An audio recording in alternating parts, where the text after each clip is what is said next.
Hi there, my name's Vince from mymatevince.com, and in this video today we're going to try and fix up this MSI gaming keyboard. I bought this off eBay Faulty for only £21. It was up for £19.99. I put an offer in at £15. They got back at £18, which I accepted, plus the £3 postage. So if I can get it working for 21 UK pounds, that's a pretty good deal, because this one I still think is around the £100 mark or more, and this one does appear to be in good condition. So it's an MSI Vigor K70 gaming keyboard. You know, it's one of those ones that light up everywhere. It's got an individual switch for each one. It's also got something about N key rollover or something, which I believe is where the keyboard recognises the so many individual inputs rather than the computer having to decipher them. Possibly better for gaming, I presume so. Yeah, it came with everything that it should come with. We've got spare keys here, the keys here if you want to change over from the chrome ones, and also a key puller as well. Now my son would love this to be working because he's desperate for a gaming keyboard for his setup. So he's got the RGB lights now behind his desk, and I think now he wants everything else to be matching. It'd be nice if I could get it working, especially for this price here. So as you can see, I've plugged it in, and basically the description said that it lights up but the keyboard doesn't work, and that's exactly correct. If you look here, you can see it is lit up, not in many places, but it is definitely lit up. Yet I'm on Google now, and when I enter in the buttons here, it's not doing anything. So if you have a look, you can see that this keyboard here works, but yet when I do this one down here, plugged in here, it's not working. Yet the computer recognised it as the correct keyboard because it came in down here setting up, you know, MSI whatever, and so it looks like the USB side of it's okay. Now I'm sure it's not going to be a USB problem, but just in case it is, I am going to swap the leads over, because I presume this is going to be using data and power down here. So just in case one or two of those wires have gone faulty, let's plug in this one here, and I know this is a fully wired USB.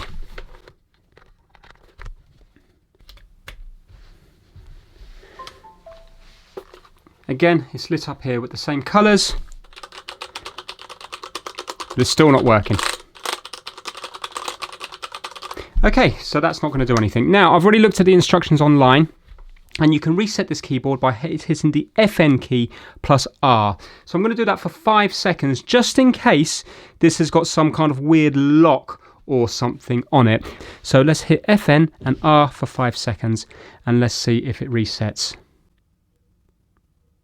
Right, 5 seconds must be up now. The lights didn't go out, so I don't think it reset itself, but let's have a look. No, let's unplug it and plug it back in again.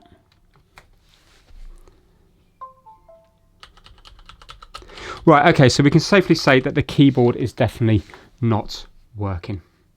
Yeah, so what I'm thinking is, it's a keyboard, chances are there's going to be a good chance that it had water damage on it, some kind of spillage on it. So let's take it apart. Each of these buttons, because it says here it's got a cherry mechanical switch, so I think each button is an individual switch, in which case then, if I can get to the back of them, then I'm thinking I can go across with my multimeter and see which ones are kind of open or closed, and if I find some that are closed, maybe for example caps lock and 0 or FN or control or something, maybe some of the main keys, the sort of function keys, are held down, and that's what's stopping it from working. Possibly, or maybe it might become obvious. We might see some trace damage on the main board or something, but I'm thinking it might be more switch related. But let's get it over to the blue mat and have a look on the inside. Should be fun.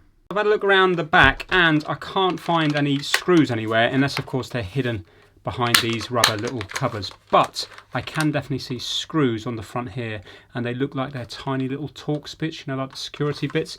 So let's take off some of the keys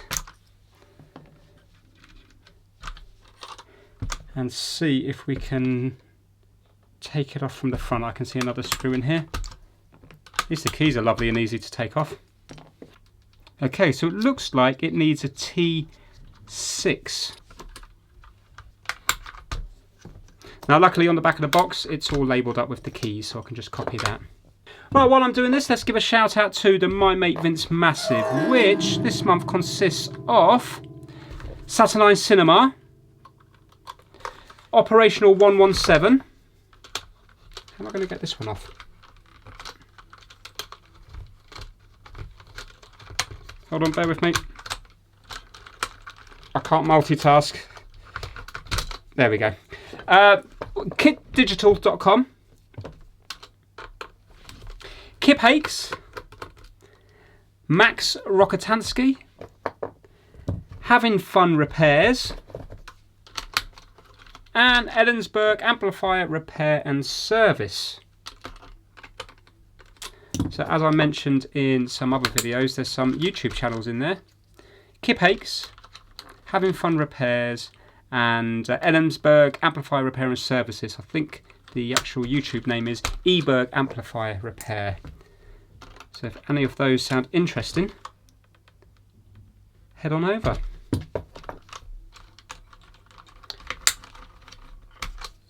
Do you know what? I think I'm going to end up taking off most of the keys.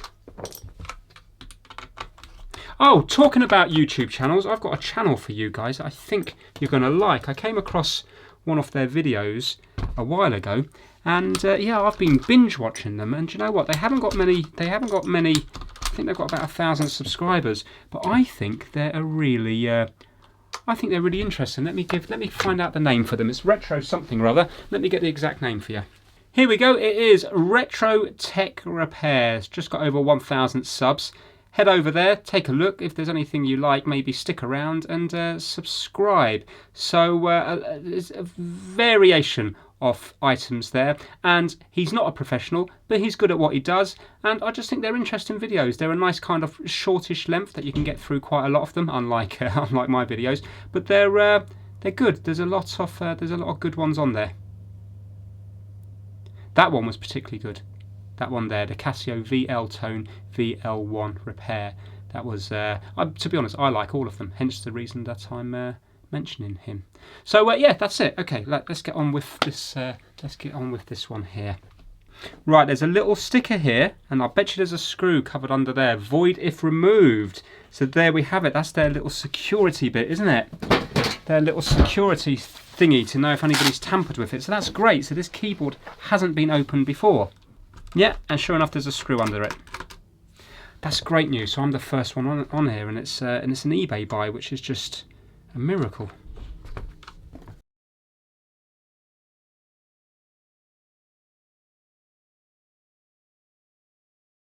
So these here must be lights. Ah, that's nice. Somewhere like that, if I can get it to work, these must light up here. Never knew that. But what is this weird thing going on here? Oh, what I'm on about, that's the USB. How nice is that to repair? Now that is a good job. So a separate little USB port. Let's unplug that. That's a good job, isn't it?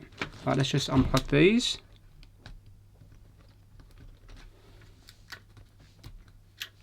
And this one here.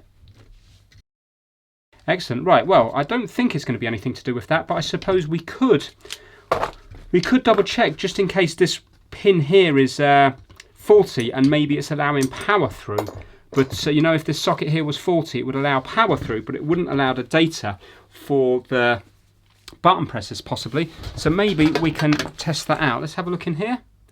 Right, so that's just USB 2. You can see the lack of connections in there. So we're just going to have 2 for power and 2 for data. So we should be able to quite easily test that.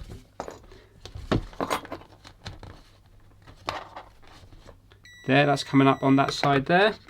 Yeah, okay, that's on pin 2 there. So now we've got to go onto the middle pins. It's going to be a bit awkward. Maybe I can get them from in here, like so. Yeah, it's coming up there now. And now let's try this one. Yeah, it's coming up there.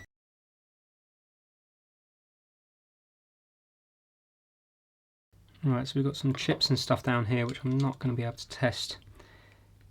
Tantalum capacitor looks like. Another little one there. That might be a little crystal or something. I can't see anything obvious there. But look, I've now got access to all the switches, haven't I? So let's just start on this one in the very corner. And let's just see if on our multimeter it's going to give us a reading. So right now, if I do that, it's not giving us anything. And now let's press the button in. Excellent. So look, that's nice and straightforward. So it's going to be an easy one, so much easier than using the other keyboards where you have all the kind of plastic, you know, with the carbon tracks. So really this should be much more repairable. The problem I've got is I wonder whether it's going to turn out to be a chip or not. So I'm just going to go along now and I'm just going to test every one of the keys. And then that will, I think, eliminate kind of water damage as far as the switches are concerned.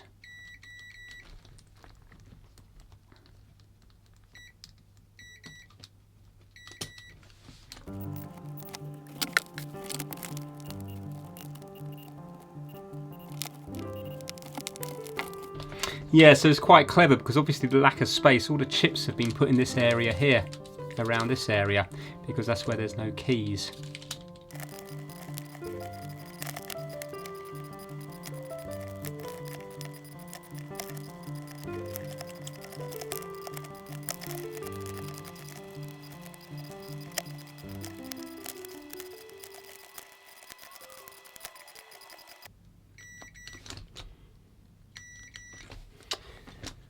Ah, disappointed. Every single switch on here is testing okay as far as continuity is concerned. So, do you know, when I seen the seal was intact, I really thought I could fix it. And now I'm not so sure. So, can we take it apart any more? Do we need to take it apart more? I suppose there's going to be no chips on this side, is there? In fact, how does that even come off from here? Oh, these are all soldered. I would have to. Oh yeah, we'd have to unsolder it all. Right. Okay. Well, that's not gonna happen. So it's something on this side here, because that side's not going to have. There's going to be nothing on that side. There's going to be no. I'm just going to get my eye loop and have a little look in, but I'm sure there's not going to be any components this side in here. No, not that I can see. Well, let's zoom in and see what's on this board. Maybe we can trace power from here going along. Let's try and get a closer look at things. So we've got the power coming along here. I mean, would there be any... Well, I suppose it's not going to be a fuse, is it? Because the lights are on. Well, I can't see any sort of signs of water damage or anything like that, or anything burnt. So, what are we going to do? Should we check for shorts?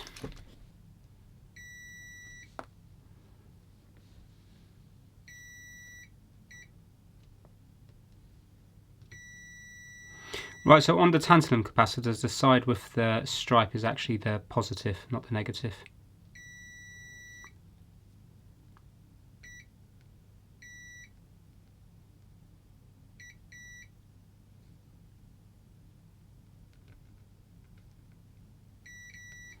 I'm just going across the capacitors. I'm using the ground from the actual incoming one, you know, the negative off the USB cable.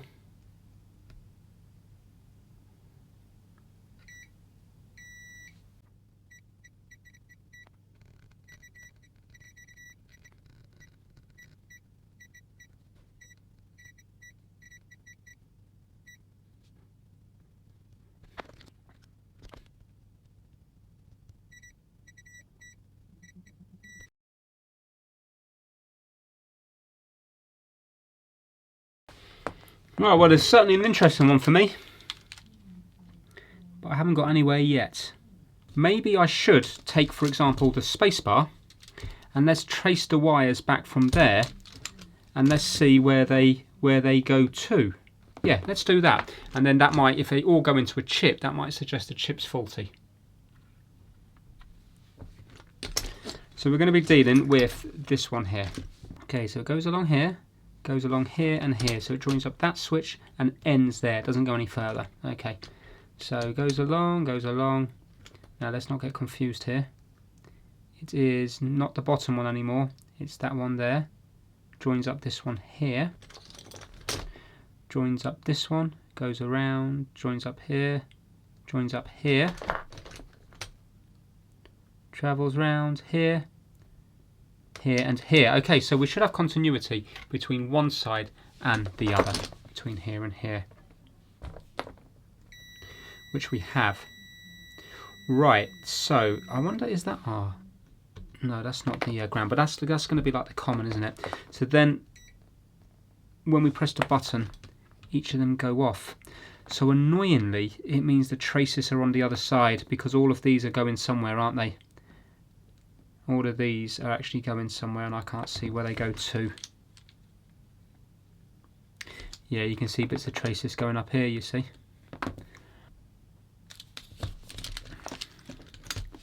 I wonder if I was to go on this one here, would it come up anywhere?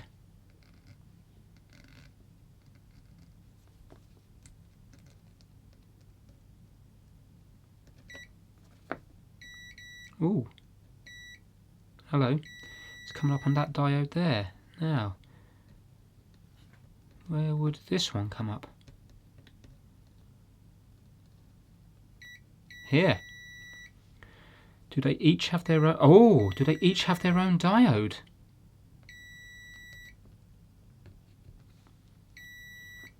I thought a diode was for the LEDs. Or is that just to so it knows when it's been pressed and then it puts power through to the LED? I wonder where this side goes.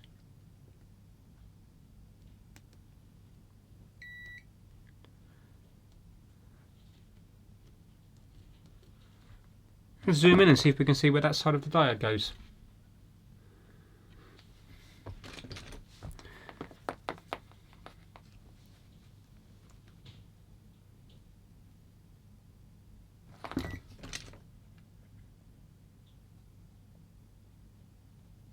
Oh, it goes through the board there, annoyingly.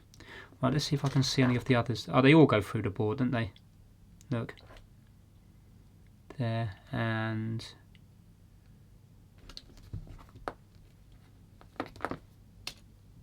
yeah. Also goes to here though.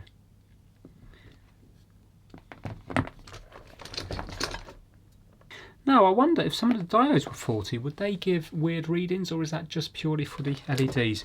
Maybe I should get a reading off the off some of the diodes. I might not go across all of them, but let's just see. Let's just give a little check. So when it's that way, we got nothing, and when it's this way, we've also got nothing. Oh, there we go. Hold on. Right, so we have a reading there, 0.63.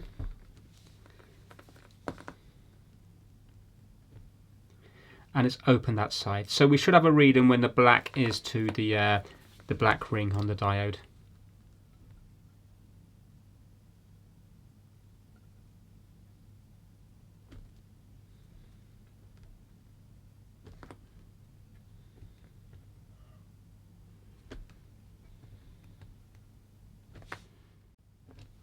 Right, I know it's time consuming, but I am just going to check all the diodes on the board.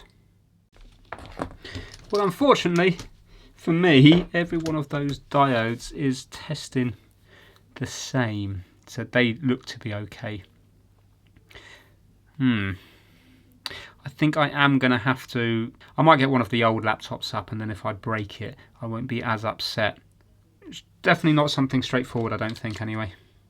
Well, maybe before getting the laptops out, maybe I should try to follow it from the middle 2 pins, because we know out of the 5 pins, we know the outer 2 are to do with the power, don't we? And that appears to be okay, but the middle 2 are not doing anything. So let's see, it's either going to be these 2 or these 2, I can't remember, but these 2 look like they're going somewhere. Where does this one, what does that one do? Just go to here. Okay. So there must be some sort of inductors. So I'm not going to worry about that one there, because that's just going through to the ground, isn't it? So that should in theory be connected to that, which it is. So these 2 must be the data ones here. So it goes from here, make sure there's no shorts. No. So from here it goes to this corner here and to here. Does it go through there? Yes, it does. Where does it go to then? Here. Yes, to here. Well, I'm getting a reading. My meter's now gone to 56 ohms. Yeah, and then it will go down to here. Interestingly, that I don't have it here.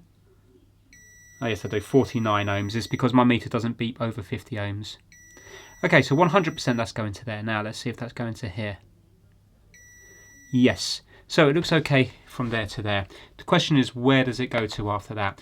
And that's the big problem I've got, because the tracers are all going on the opposite side of the board. So, but what I will do is I will just put my meter needle in here, and I'm just going to probe around down here and see if it comes up. Okay, so it's coming down here somewhere. I'm not zoomed in enough to see which pin it is, but it's coming down to here. Right, now let's go on to the pin beside it.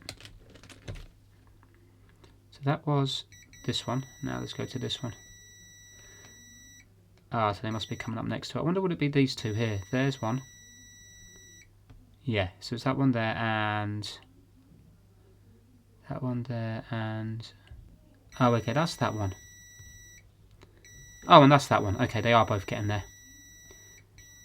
That's that one and that's that one. Okay, so 100% they are going into the chip. Okay, so the data signals are going into the chip from the USB. But the problem is they're not getting to this part here to go up to here, are they? Oh, I wonder if that chip could be faulty. So what I need to do now is I need to follow some of these traces, because now I know that this is probably the chip for the data side of things. I need to follow some of these traces and see where they go to. So maybe like that goes there, and then maybe the next row of ones that are in common with each other here, maybe that also goes into here. Okay, we're sort of getting somewhere now. This one.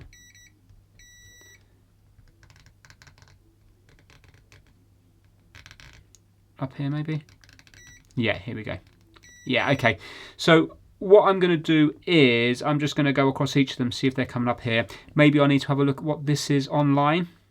Right, I think I'm going to have to turn my attention to the chips here. Now I can see this markings on this chip here, but this is the one that I'm interested in, because this is the one where the traces go back to, but this is the sticker on it. So I think I'm going to have to take the sticker off, because I've entered in that number there that's on the sticker into Google and it doesn't bring anything up. Scribbled it down as NUC123SD4BNO.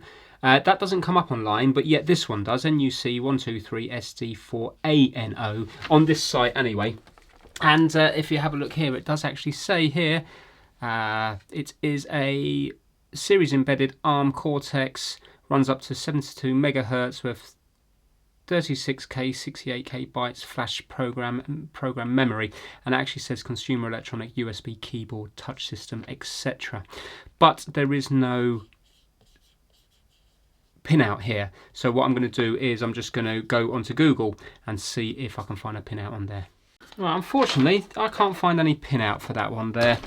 So, not really sure where to take it from now. I think I'm going to attach it to the little Surface Pro and then see when voltage is in, whether any of the chips or anything are getting hot, any of the transistors maybe are getting hot. But I am now definitely beginning to lose hope. Right, so we can see the lights there.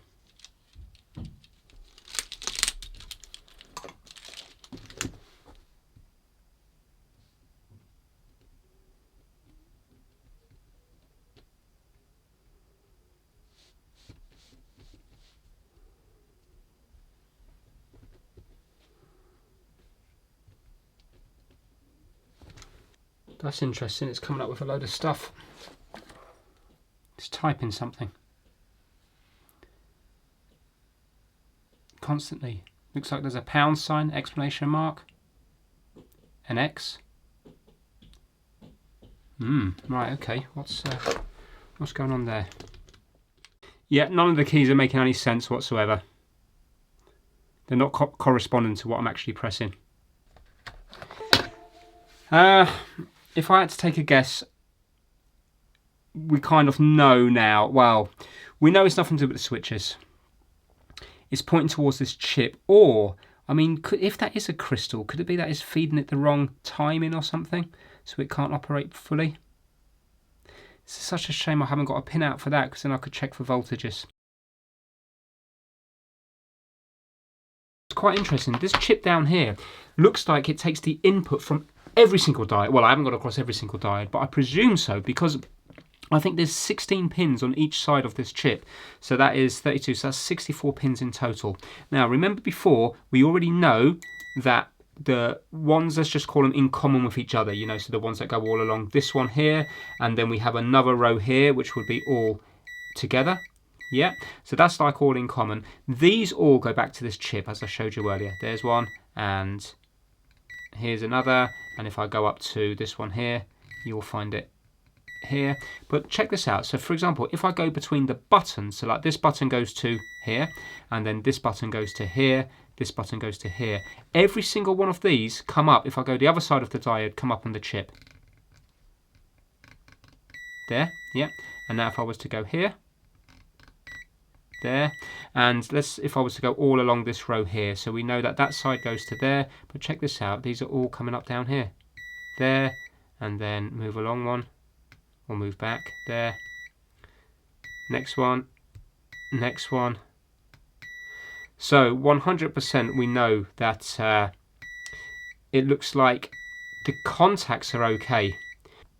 So it looks like it's taking the input from the common down here, and then each individual one's going into here, and then we've only got the 2 output pins that go up to here, haven't we, to the data ones here. Do you remember the 2 that I traced earlier down the bottom? Now I'm just having a bit of fun messing around with the board here. I'm no closer to fixing it, but do you see this chip here? This is the one to do with all the lighting. Well, if you have a look, there's loads of transistors around the place, and they've got resistors next to them. So every single one of these resistors go back to this chip here. So if you have a look, if we were to wonder which resistor goes back, all we have to do is find the bottom leg here. That shorts to this one here because I've got continuity between here and here. And I haven't tested this one here, but now the top of this resistor will go back to this chip here. So if you have a listen, there we go. There, yeah. Okay, let's do these ones here. So that leg there, there, there. Okay. So 100% all the buttons go to this chip and all the LEDs go to this chip. Okay, it's about 3 or 4 days later now, and it does make more sense now how a keyboard works. Not this particular one, but if you've got 50 keys, you're not going to have 50 traces going back to the PC, laptop, whatever it's plugged into.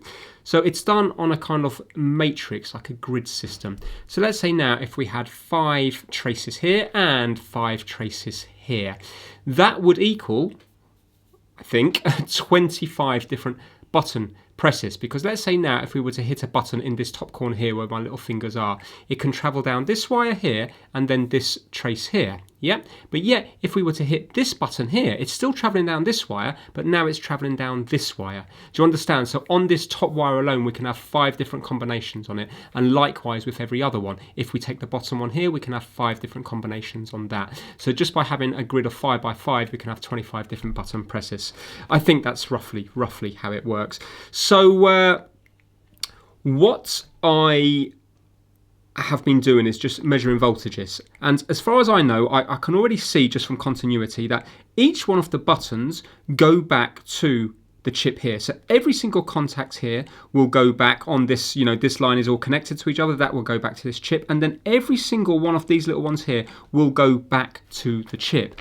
And watch this, it's plugged in at the moment, and if I was to go between here, so I'm going to take my ground from here, if I was to go on here, you can see that I am reading 3.3 volts. So what will then happen is when I press this button, which I'll try to do now, so I'm pressing it now, can you see it will travel through to this one here? Yeah, so I've now got 3.3 volts going up to there. If I let go of the button, the 3.3 volts will disappear and it goes to 1.4. Yeah, and that's the same on the other ones as well. So for example, if I was to go onto this one here, sometimes it reads less, it can read like 3 volts, but we've got 3.3 there. Let's press that button here, that key I should say. And now try to put it onto there, and you can see again 3.3, let go of it, and it will drop away to 1.5. So it looks like I've done that on each of them. Every single one of these kind of common rails has voltage. So basically we've got voltage going into the chip, and we know already that we have, when I've pressed all the buttons, you know that they're going through. So as far as I can see, the only thing that's wrong here is the chip is not taking those signals and doing what it needs to do. Because we have voltage going into the chip, because I know I've got continuity everywhere and every single one goes into the chip. So the only thing I can think is wrong is either this chip or this chip here. I'm thinking it's this chip here that is faulty.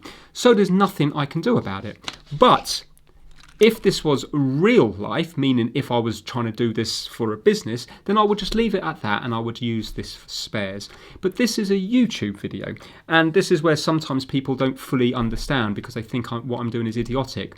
I need to also make it entertaining, and as well as that, I need, for my own sanity, to find out what the problem is because I've been working on it for so long. And I've said this many times in the past, often I like to find out what the problem is more than having a working product at the end. Now this one here is slightly harder for me because I know my son really wants it. So I'm sort of torn between trying to make a YouTube video and also doing the right thing for my son as a dad. So what I've done is I've bought another faulty one off eBay. But the second one I've bought is an easy fix. It's just a faulty USB port here because every time I wiggle it, it starts working and stops working, but I can see the lights light up. And then if I hold it in a certain position, it lights up and works. When I plug this one from this original faulty one into it, the quick testing I've done, it appears to be working okay. So obviously all I have to do now is swap it over and I would have a working keyboard, which would be good for my son. The problem is it's going to make for a boring video, isn't it? Because you still don't know what's wrong with this one. I think it's this chip here, but I could be completely wrong. So what I'm going to do now is a stupid thing to do, but remember, it is a video. So if this was just me doing it, of course I would swap this over and that would be it, job done. But I'm not. I'm going to take off this chip here and I'm going to swap the chips around, and then let's see if the fault from this board goes onto the other board and see if this starts working. If the fault stays on this board and the other board's still working, then I know that that chip's okay and it's something else. Maybe it's this chip here that's faulty. This what's this called? A serial NOR. So maybe it's this little thing here that's faulty. Now that would be the easiest one to change over. But I've measured voltages between this one and the working one, and they're measuring the correct voltage. Well, they're measuring the same voltages. So this pin up here, which is this top left one here, is 3.3 volts. Then we have 0 volts, then 3.3, then 3.3. We have 3.3, 3.3, grounds obviously 0, and the serial output is 0. So as far as I see, that chip is doing the same thing as the other one. I've also gone across just to see if there's any shorts to ground around here, and there is, and the same shorts to ground are on the other one. So as far as kind of like faulty capacitors go, there isn't any on this board. I can't find anything wrong with this. The only thing I'm thinking is, because it's getting completely jumbled up, that it must be a problem with this chip not processing it properly. My slight worry is, by heating it up, will I completely erase this chip? Not too sure, but let's give it a go, and then if I fail, I can worry about what I'm going to do afterwards.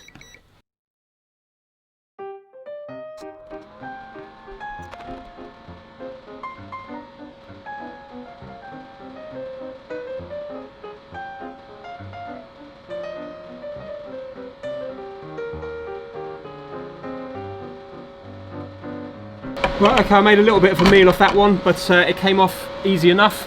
I'm not going to mess around with any cleaning off the pads or anything. I'm going to leave the unleaded solder on there. And now let's take the chip off the working board and swap them over and see what happens.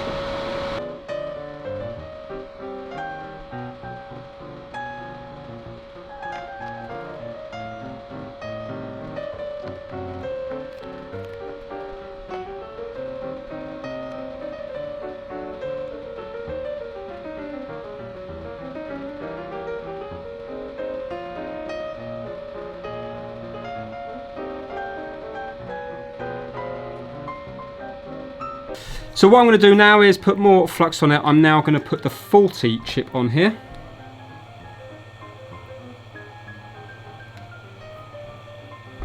I'm lining up the little dot with that dot there. And I'm turning my soldering iron on as well, because there's going to be lots of bridges on here, I think. Right, let's get this flowed back into place.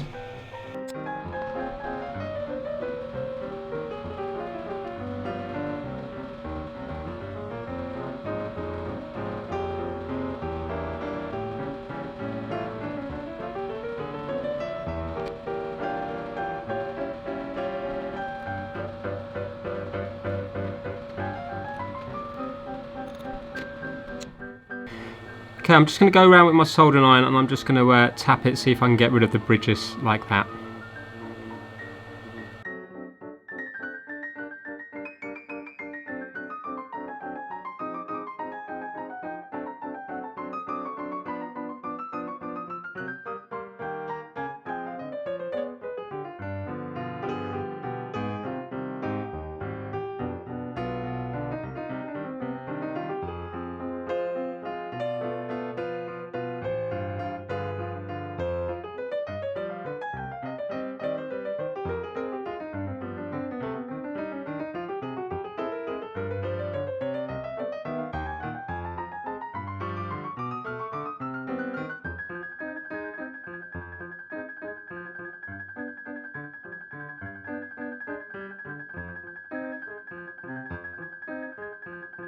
Right, so really I made a bit of a mistake there because this is the keyboard, this is the good keyboard here. So what I've done is I've put the bad chip onto the good keyboard, which I would have done anyway, but I should have put the good chip onto the bad keyboard first of all, because really if it had worked then you could argue that there was no need to do this, but I think I would have done it anyway just to see, to verify that the chip is 100% faulty and that it wasn't a bad solder joint or anything. Well, I need to clean this up with some IPA.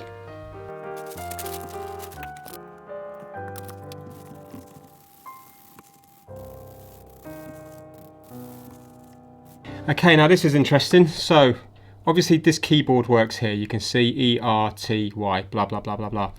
Now the lights all work on here, but look, when I do the keys, some of them work, but so K works, and I thought, oh, but look, that's L, but it's coming up as J, and some of them are doing really strange stuff, just like the other ones. Look at that. Can you see P? And that's opening up stuff, the buttons. So this is kind of behaving strange, just like the other one. Now it could be because I've damaged the chip by heating it up, or it might not be soldered properly, or it could be that the chip is faulty, which is what my initial testing thought was probably going to be the case. So now let's get the good chip into the other one and see what happens then.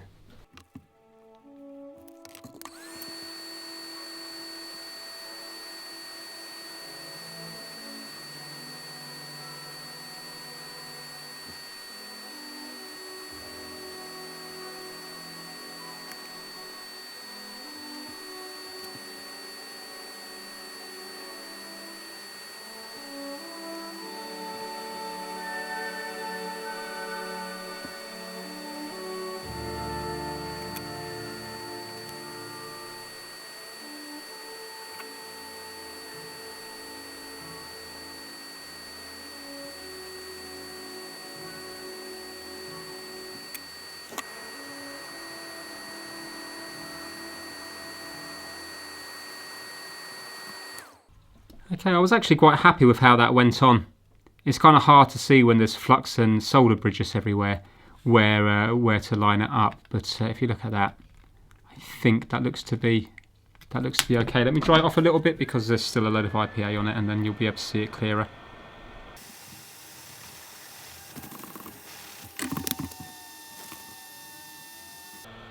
Yeah, I think that's okay. So let's test it now. I'll move the camera so you can actually see whether it's going to work or not. Right, to save me rearranging my camera and stuff, let's just do it here. So remember now, this is the faulty keyboard with the good chip, but whether that was the fault or right now we don't actually know, do we? So let me just get this little tablet back on. Right, I hope it's this one now. Hope it's this one. I'm worried that I've broken the lights on it though, so even if it is working. Right, here goes. I'm plugging it in to the USB now. Please, please, please do something.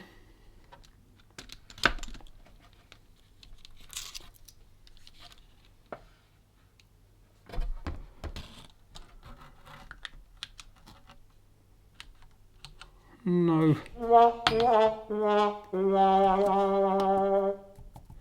Right, that's working.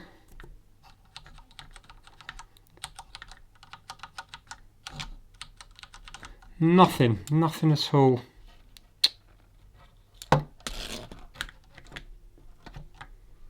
Let's unplug it and plug it back in again. Oh no. Why is it doing that? Nothing at all. Oh no, that is disappointing. I'm just unplugging the USB again. Ah. Right, I'm going to check my solder connections. Why does it keep doing that? It keeps coming and going. Right, okay, leave it with me. I'll check the solder connections, but I don't think it's that. Hope the heat hasn't damaged it now. Disappointing. I'm going to give this faulty board one more chance, just in case these are not stuck for some reason. Maybe the flux is sticking them down rather than solder. I'm going to go across with the soldering iron with a nice blob of solder, and I'm just going to make sure every one of these have plenty of solder on before I give up on this one completely.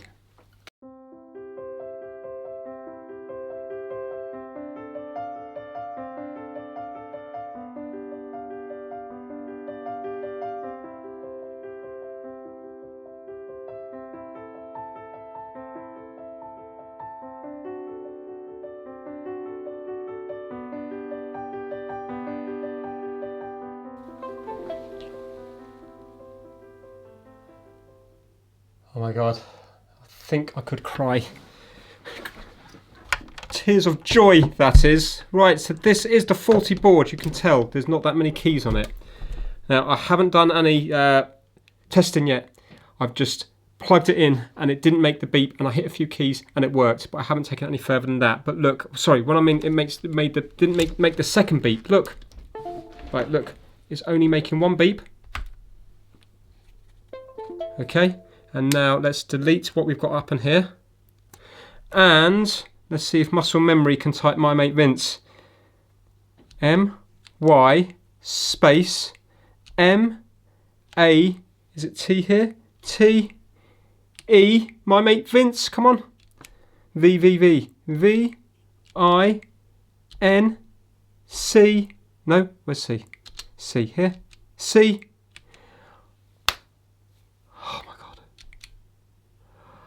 Oh my god. It was that chip! Yes! Brilliant! I thought I was going crazy. Yes! Oh my god. Right, let's see if the keys are working. Let's see if the keys are working. I mean the numbers. 1, 2, 3, 4, 5, 6, 7, 8, 9, 10. Excellent. Yeah, 10, 0. Right, but why is the lights not working? So, why have we not got any lights on it? I think I damaged the lights when I was mucking about with it before. So I think I've also damaged the chip above it, which is a shame because, let me just make sure, you need to do the FN key, I think. So the FN key is going to be the one, this one here. So, yeah, the lights are not working. Oh, now, this is an awkward one. Well, I suppose I'll have to change that chip above it. Maybe those chips are kind of very sensitive to any sort of static or something, which would be unusual in this day and age. But I did have my paws all over the back of this board when I was trying to get different things to work, you know, because when I was hitting certain things with my fingers, butter, numbers and letters and stuff would come up on the screen. So I think I'm going to have to change that chip above it, because we definitely know the lights on this one are working. So it's either put the faulty chip, you know, back the good chip back onto here, but I think we should stick with the original one, because at least then it is a fix, even though I've had to kind of break a working one to fix it, and there's a chance when I do this second chip now that it could all go wrong again. But I don't think these chips are widely available on the market anyway, because they have a different number on them, and maybe the difference between an A chip and a B chip is absolutely huge. So what I'm going to do is I'm going to swap the chips over and see if that solves it. If it does, fantastic. If not, I'll have to do a little bit of further fault finding. Now, you already see me do this chip here. This chip is exactly the same one. The video's going on forever, so I'm going to do it off camera because it's another probably half an hour's work or so to swap them both over. Check it out. Check it out. I swapped the chip over and now we have lights, and also I'll show you it working at the end, but when I type, I've got my little keyboardy thing down here. Can you see it there? Working there.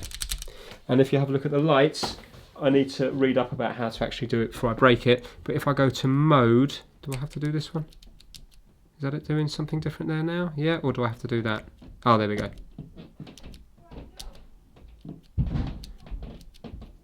I need to read up about what the different things are, because you can do stuff up here as well. Anyway, it's doing something, isn't it? So yeah, I'm going to get this back together, put all the keys in the right place, and I think that will be it. Right, so this was the original good one that I put the faulty chip in for the character presses, and then I put the faulty chip in for the LEDs. Now, what's weird is, look, the LEDs one on this one appears to be working. So I'm really confused, because I did loads of different combination button presses for the other one, and it didn't do anything. Now, I've got no control over it, because remember, only certain keys are working and they're all off. So to do these ones up here, when I press one of these, it's working as F10. But so maybe that LED chip is not faulty. Maybe it just had weird settings on it where I might have turned the LEDs off and I didn't know how to turn them back on.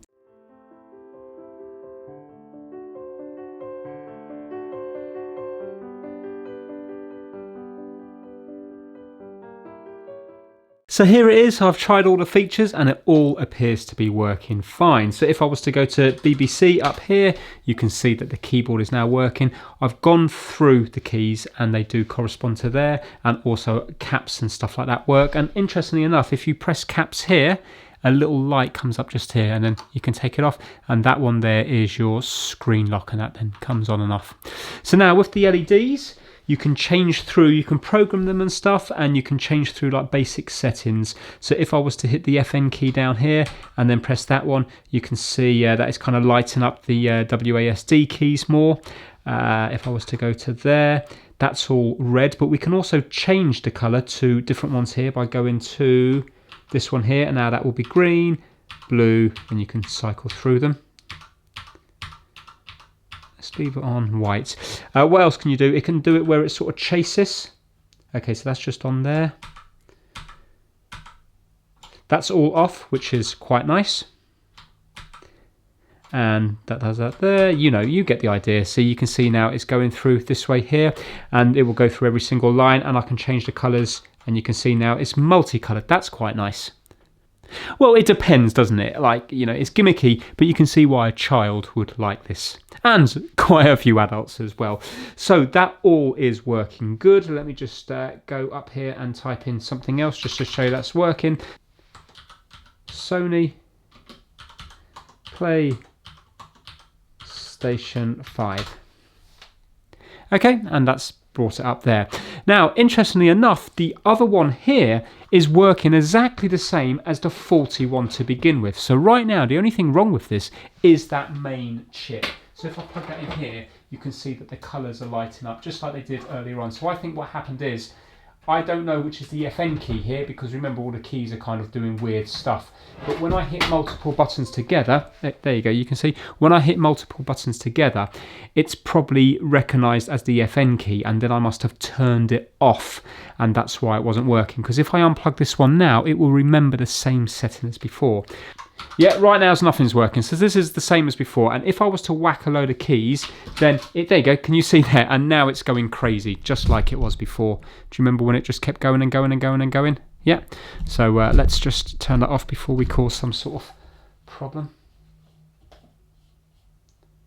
There we go, and let's unplug that.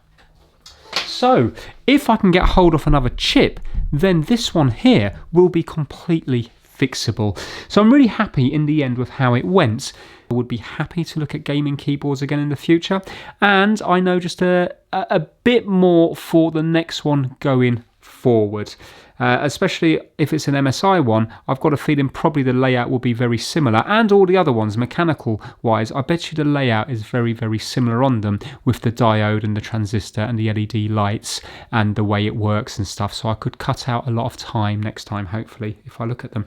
So that is it for this video. If you got some enjoyment from it, please give it a thumbs up, and if you haven't already, think about subscribing. And that is it. You look after yourselves. I'll see you soon. Bye now.